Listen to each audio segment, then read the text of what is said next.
Terdapat beberapa metode pengembangan kinerja yang diterapkan dalam manajemen sumber daya manusia. Di antaranya adalah mentoring, coaching, dan konseling. Dalam video ini, kita akan melihat seperti apa metode yang diterapkan. Sedangkan sistol itu adalah tekanan di mana darah kembali ke jantung.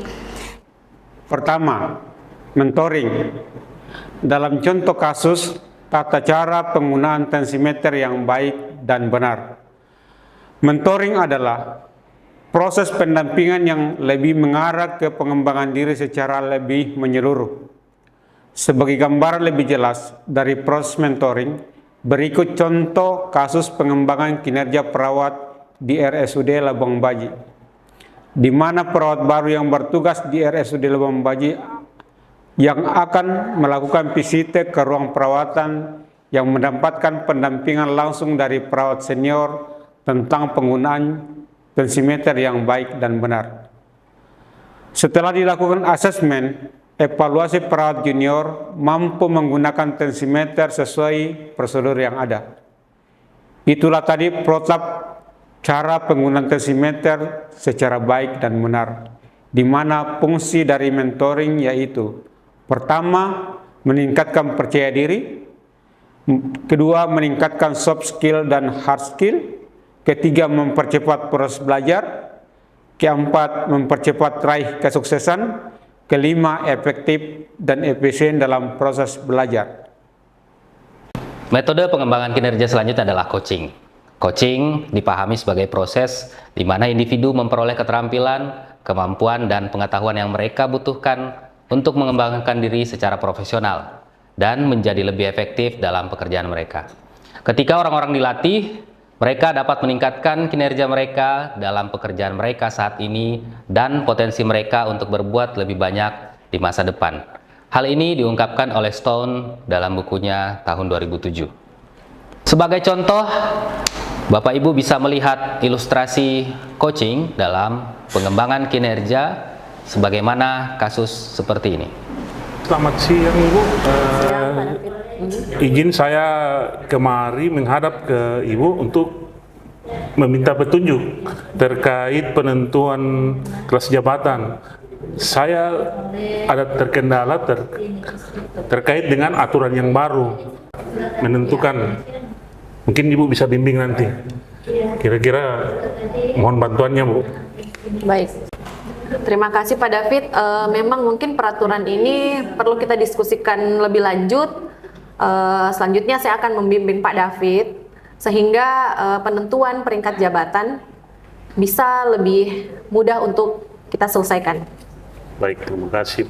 Seperti yang kita ketahui, kita dapat memahami coaching sebagai proses untuk menemukan dan menggali potensi diri demi mengoptimalkan kinerja dengan bantuan seorang pelatih atau disebut sebagai coach. Namun, program coaching tidak hanya sederhana membagi pengalaman dan mengajari, namun biasanya lebih kompleks. Manfaat pelaksanaan coaching bisa diperoleh dari level organisasi hingga atasan bahkan ke dalam level karyawan. Dalam hal peningkatan produktivitas, pemanfaatan sarana pengembangan, peningkatan kompetensi, peningkatan komunikasi, mudah mengidentifikasi potensi dari setiap karyawan, dan ujungnya akan menghasilkan kinerja yang meningkat. Adapun pelaksanaan prinsip-prinsip yang perlu dikuasai oleh coach dalam proses pelaksanaan coaching adalah: pertama, mampu untuk memperoleh informasi. Yang kedua, mampu untuk mendengarkan orang lain. Yang ketiga, sadar akan kondisi di lingkungan sekitar. Yang keempat, mampu untuk memberikan instruksi dan arahan kepada karyawan maupun pegawai. Dan yang kelima adalah kemampuan untuk memberikan umpan balik kepada coach. Metode yang umum digunakan dalam pelaksanaan coaching pertama kali diungkapkan oleh Sir John Whitmore yang disebut dengan metode GROW. Terdiri dari pertama, goal atau menetapkan sasaran yang akan dicapai dalam pelaksanaan coaching. Kedua, R terdiri dari reality. Reality ini bermaksud bahwa Setiap proses coaching harus menyadari keadaan-keadaan dari lingkungan sekitar, baik dari faktor coachee maupun yang dimiliki coach. Berikutnya adalah options, yaitu mengembangkan pilihan-pilihan yang tersedia bagi coachee untuk memaksimalkan kinerjanya. Dan yang keempat, will, adalah penetapan dan kesepakatan komitmen bersama antara coach dan coachee dalam melakukan pengembangan kinerja, didukung dengan segala sumber daya yang tersedia dalam lingkungan kerja. Metode terakhir adalah konseling. Konseling adalah suatu proses interaksi antara seorang konselor atau terapis dengan individu atau kelompok yang bertujuan untuk memberikan dukungan, panduan, dan pemahaman yang mendalam terhadap permasalahan, kekhawatiran, serta potensi individu tersebut. Konseling memiliki peran penting untuk membantu mereka mengatasi berbagai tantangan yang mungkin muncul selama berkarir dalam lingkungan birokrasi yang seringkali kompleks. Konseling memiliki berbagai kelebihan yang menjadikannya alat yang berharga dalam membantu individu mengatasi masalah pribadi, sosial, atau psikologis. Antara lain, 1. Dukungan emosional. 2. Pemecahan masalah. 3. Peningkatan kesejahteraan mental. 4. Penyadaran diri. 5. Pencegahan masalah yang lebih besar. Dan 6. Kemandirian.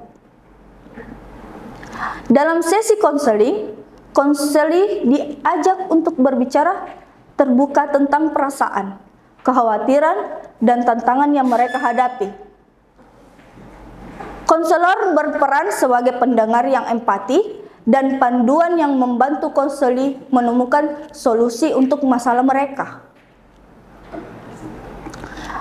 Konseling adalah alat penting dalam perjalanan menuju kesejahteraan dan perubahan positif. Jangan ragu untuk mencari dukungan jika Anda membutuhkannya. Demikian penjelasan singkat kami mengenai upaya pengembangan kinerja berupa mentoring, coaching, dan konseling. Dengan gambaran tersebut, diharapkan kita dapat memiliki pemahaman mendalam tentang dinamika organisasi serta pengelolaan kinerja untuk mencapai tujuan organisasi. Terima kasih.